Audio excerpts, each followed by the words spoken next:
अकोला जिल्हा पोलीस अधीक्षक कार्यालयाच्या पायऱ्यांवर आमदार अमोल मिटकर यांनी आज ठिय्या आंदोलन सुरू केलं आणि एकट्यानेच नव्हे तर आपले कुटुंबीय त्यांची मुलगी आणि भाऊ पण सोबत होते। ते आंदोलन त्यांनी मागे घेतलंय। नेमकं का आंदोलन मागे घेतलं? आपल्यासोबत स्वतः आमदार अमोल मिटकर आहेत। आमदार साहेब, आंदोलन तुम्ही मागे घेतलं? मागे घेतलेलं नाही। जिल्हा पोलीस अधीक्षकांनी स्वतः खाली येऊन मला वर बसण्याची विनंती केली। मी वर बसलो, त्यांच्याशी चर्चा केली। त्यांना सांगितलं की आमच्या या प्रकरणातला मुख्य आरोपी जो चिथावणीखोर भाषा करून इथं अकोल्याची कायदा सुव्यवस्था बिघडून गेला, तो त्यांच्या पक्षप्रमुख राज ठाकरेंना भेटतो आणि त्यानंतर खाली येऊन पोलिसांसमोर पत्रकार परिषद घेतो। त्या नालायकाच्या तुम्ही मुसक्या आवळणार आहात की नाही? त्यानंतर त्यांनी मला आश्वस्त केलं की आज जे आरोपी अटक झाले त्यांचं पण आम्ही रिमांड वगैरे मागू आणि ते त्या पद्धतीने आले होते। कारण सांगतो, कालच्या ज्या आरोपींचा जामीन झाला त्यातला पंकज साबळे नावाचा जो मुख्य आरोपी आहे, त्या आरोपीने आज परत चिथावणीची भाषा केल्याचं समजतंय आणि त्यांनी त्यांच्या पक्षाचे नेते आल्यानंतर आम्ही त्याला सोडणार नाही वगैरे अशी भाषा केली। हे मी लक्षात आणून दिलं। त्यांनी मला आश्वस्त केलं की कुठल्याही प्रकारे कायदा सुव्यवस्था बिघडेल असं आम्ही होऊ देणार नाही। फक्त यावेळेस तुम्ही लहान मुलगी तुमच्यासोबत आहे तर तुम्ही थोडं कोर्टाचे निर्णय येईपर्यंत वगैरे वाट वगैरे बघा किंवा त्यांच्या पक्षाचा दौरा आहे त्याच्यामुळे चिघळणार नाही अशा पद्धतीनं सहकार्य करा। आता स्वतः SP खाली मला भेटायला आल्यानंतर मी त्यांचा तेवढा मान ठेवला, पण माझं आंदोलन थांबवलेलं नाही। अजूनही जर मला न्याय भेटत नसेल, आता एकंदरीत सगळ्या चित्रावरून असंच दिसतंय की पोलिसांनाच हे प्रकरण वाढवायचं आहे, त्यामुळे मी स्वतः परत आंदोलन सुरू करणार आहे। फक्त मी ते कधी करेल सुरू ते तुम्हाला थोड्या वेळात सांगतो। पोलिसांना किती दिवसाचा वेळ दिला दुनबळेंना अटक करण्यासाठी? दिवसाचं नाही, त्याला किती तासात अटक करतं ते विचारलंय मी। त्यांचं म्हणणं आहे की पोलीस अटक करायला गेले, ती महिला जी आहे पदाधिकारी तिला अटक करणार आहेत। ती काल महिला इथे होती, आज पोलीस सांगतायत आम्ही लोकेशन ट्रेस करतोय, ती 110 किलोमीटर अंतरावर आहे। 2 दिवस ती अकोल्यात राहून तिच्या घरी असताना तिला अटक नाही झाली। आज आता 110 किलोमीटरला पोलिसांना जायला साधारणपणे 2 तास लागतील आपल्या इकडची जरा रस्ते वाहतुकीची परिस्थिती बघता, पण अद्याप आता 2-3.5 तास उलटून गेले, अद्यापही कुठं अटक नाही। 4 आरोपी जे सकाळी अटक झाले होते त्यांचा MCR होऊन त्यांना आता थोड्या वेळात बेल होणार आहे। म्हणजे जैसे थे परिस्थिती पोलिसांना करायची आहे आणि हे वातावरण राष्ट्रवादी काँग्रेस पक्षाचा आज जो भव्य मोर्चा निघाला त्याच्या पक्षाच्या पलीकडे सुद्धा आमच्या विविध संघटनेचे जे सहकारी पदाधिकारी स्वतः मला इथं धीर द्यायला आले की कायदा सुव्यवस्थेचा प्रश्न जर निर्माण होत असेल असं खुनशी प्रवृत्तीनं पंकज साबळे किंवा तो दुनबाळे जीवे मारण्याच्या धमक्या देत असतील तर मग हे जर परिस्थिती बिघडली त्याला अकोला पोलीस जबाबदार असतील। माझी परत एकदा महाराष्ट्राच्या मुख्यमंत्र्यांना विनंती आहे की मुख्यमंत्री महोदय, आपण या प्रकरणाला गांभीर्यानं घेतलं नाही। माझा जीव जाण्याची शिंदेसाहेब वाट पाहत आहेत का, याचं उत्तर शिंदेसाहेबांनी द्यावं आणि जर पाहत नसतील तर दुनबाळे जो आहे त्याच्या मुसक्या आवळून इथं आणा आणि ज्या ज्या लोकांनी आतापर्यंत असे हिंसक आंदोलनं चिथावणी दिलं, चिथावणीत एका आपल्या 23 वर्षाच्या तरुणाचा मृत्यू झाला, या सगळ्या गोष्टीची सखोल चौकशी होऊन सर्व पोलिसांचे CDR काढा, पोलीस कोणाकोणाच्या संपर्कात होते। माझ्या मागणीवर मी कायम आहे। RG हॉटेलला कोण्या पोलिसांनी गळाभेट घेतली, LCBच्या पोलिसांना कोणते आरोपी भेटले, सर्व पोलिसांचे CDR काढा, अगदी SP असतील, DYSP असतील, सर्वांचे, आणि मला न्याय द्या। जर आमदार म्हणून मी म्हणत नाही आहे, पण एक परिवारातला सदस्य म्हणून म्हणतोय, अजूनही अन्याय चालूच आहे। मी अजून परत सांगतो की यांच्या बापाची मक्तेदारी म्हणजे महाराष्ट्र नाही आहे। मनसे बिनसेनी आता चिथावणीखोर भाषा करू नये। आम्ही सुद्धा सज्ज आहोत, कारण जीवावर उदार होऊन ज्यावेळेस एखादा माणूस बोलत असेल त्यावेळेस त्यानं मरण पत्करलेलं असतं। मी या बावळटांना घाबरणार नाही। त्यांच्यात किती मस्ती आणि किती ताकद आहे त्यांनी एकदा येऊन माझ्यासोबत खेटावंच, पण कायदा सुव्यवस्था अकोल्याची बिघडली तर अकोला पोलीस प्रशासन याला जबाबदार राहील। तुमच्यावरचे जो हल्ला झाला, गाडीवर हल्ला तुमच्यावर आणि गाडी तोडफोड करण्याचा जो प्रयत्न झाला, त्यातील आरोपींना अटक होत नाही किंवा ज्यांना अटक झालेली आहे त्यांना लगेच जामीन मिळतो। पोलीस जाणीवपूर्वक तुमच्या संदर्भात असं करतायत असं तुम्हाला वाटतं का? 100% असंच वाटतंय।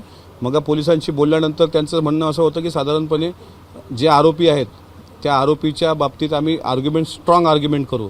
तिथं स्ट्रॉंग आर्ग्युमेंट झाली नाही, त्याच्यामुळेच त्यांना PCR ऐवजी MCR भेटला आणि MCR भेटल्यानंतर थोड्या वेळात त्यांना बेल मिळेल। आता काल काय झालं, 3 आरोपी जे मुख्य आरोपी होते त्यांना MCR भेटला, त्यांची बेल झाली आणि तो मोकाट सुटलेला साबळे त्या ठिकाणी तो चिथावणीची भाषणं करायला लागला। आता हे दोघं तिघं सुटतील, हेही चिथावणी देतील, म्हणजे जाणीवपूर्वक माझ्याबद्दल पोलीस दुजाभाव करत आहेत हे यावरून स्पष्ट होते। मिटकर साहेब, यानंतर जर राज ठाकरेंकडून अजित पवारांसंदर्भात असेच काही वक्तव्य आले तर आमदार अमोल मिटकरींची भूमिका काय असेल? आमदार अमोल मिटकरींची भूमिका पहिली जी होती तेच कायम राहील। आमच्या पक्षाच्या नेत्यावर जर कोणी बोललं तर त्यात तोडीस उत्तर दिलं जाईल, कारण या देशाच्या संविधानाच्या नियमानुसार इथं अंबानी असू देत किंवा गरीब माणूस सर्वांना समान न्याय आहे। बोलण्याचा अधिकार म्हणजे अभिव्यक्ती स्वातंत्र्य फक्त राज ठाकरेंना नाही, अभिव्यक्ती स्वातंत्र्य अमोल मिटकरीला पण आहे। त्याच्यासाठी कायदा वेगळा आणि माझ्यासाठी कायदा वेगळा असं होत नाही. ते असतील किंवा त्याच्या पक्षाचे ते गल्लीबोळातले गुंड असतील, कोणी जर काही बोलण्याचा प्रयत्न केला, अमोल मिटकरी त्या तोडीत उत्तर देईल. तुम्ही परत बोलले राज ठाकरेंवर काही तर तुम्हाला परत मारू असं मनसेच्या अनेक नेत्यांनी तुम्हाला इशारा दिला. मग तेच ना, त्यांच्या बापाचा महाराष्ट्र आहे का? मग तुमच्या नेत्याला आवरणार आहे बाबा. आमची बोलायची लायकी नाही तुमच्या नेत्यावर, बरोबर आहे, पण तुमच्या नेत्याची बोलायची लायकी आहे का मग आमच्या नेत्यावर? तुमच्या नेत्याला आवरा, त्यांचं तोंड आवरा, आम्ही बोलत नाही. अकोला पोलिसांची, पोलीस अधीक्षकांची किंवा इतर तुम्ही काही अधिकाऱ्यांच्यावर तुमचा संशय आहे, त्यांची तक्रार करणार आहात का मुख्यमंत्र्यांनी? केलेली आहे, तुमच्या माध्यमातून पण सांगितलं आहे मी विधिमंडळाच्या, कारण शेवटी विधिमंडळाचा मी सदस्य आहे, त्याच्यामुळं माझी संविधानिक दृष्टिकोनातून जी तक्रार आहे ती मुख्यमंत्र्यांना गेलेली आहे, उपमुख्यमंत्री आणि गृहमंत्र्यांना गेलेली आहे. मला हे माहीत होतं की गृहमंत्र्यांचा फोन आला असावा, पण गृहमंत्र्यांचा एसपींना फोन आला नाही. माझी माहिती चुकीची होती, ते पण मला पोलीस विभागाकडून कळलं. म्हटलं गृहमंत्र्यांनी काय म्हटलं, त्यांच्याकडे त्यांचा फोन आला नव्हता. म्हणजे याचा अर्थ हाही निघतो की जर मी रीतसर तक्रारी दिल्या असतील, माझ्या या सगळ्या प्रकरणाची SIT चौकशी झाली पाहिजे. माझी मागणी काय, परत तुम्ही शांततेने ऐका. मला खोटं सांगितलं गेलं गृहमंत्र्यांनी फोन केला म्हणून?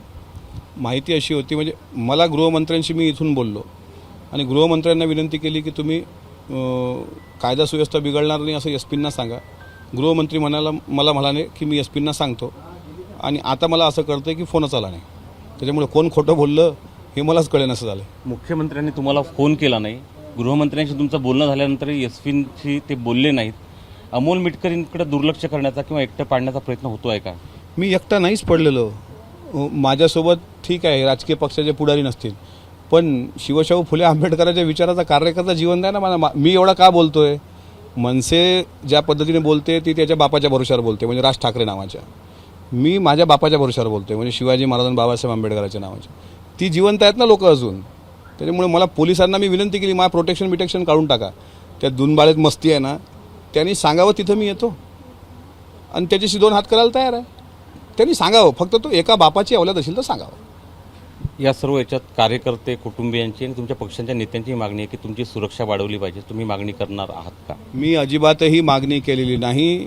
सुरक्षा वाढवून द्या असं मी कुठंही म्हटलेलं नाही.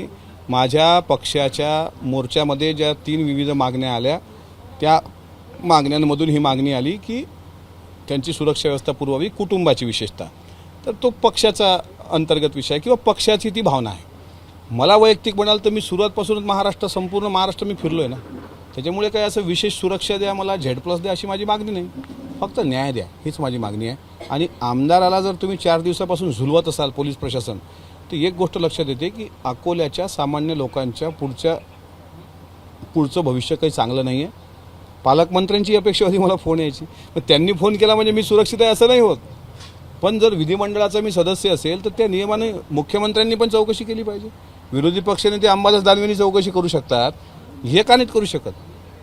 पालकमंत्र्यांच्याकडूनही मी अपेक्षा सोडली, मुख्यमंत्र्यांकडूनही अपेक्षा सोडली, गृहमंत्र्यांकडूनही अपेक्षा सोडली.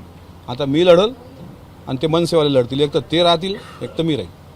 महायुतीच्या एका आमदाराच्या गाडीवर हल्ला होतो आणि त्यातले आरोपी पकडले जात नाही, आमदाराला ठिय्या आंदोलन करावं लागते आणि त्यानंतर मुख्यमंत्र्यांचा साधा फोन नाही, आपलं जिल्ह्याचे पालकमंत्री राधाकृष्ण विखे पाटील यांचा फोन नाही, आणि गृहमंत्र्यांनी अमोल मिटकरींशी चर्चा केल्यानंतर एसपीशी चर्चा करण्याची त्यांची अपेक्षा होती, ती झाली नाही. त्यामुळे या संपूर्ण प्रकरणात महायुतीतल्याच पक्षाला दुर्लक्षित करण्याचा प्रयत्न सरकारमधले इतर 2 घटक पक्ष करत आहेत का, हा प्रश्न या अनुषंगानं उपस्थित होतोय. कॅमेरामन अमोल देशमुखसह उमेश सलोणे, ABP माझा. ABP माझा, उघडा डोळे बघा नीट.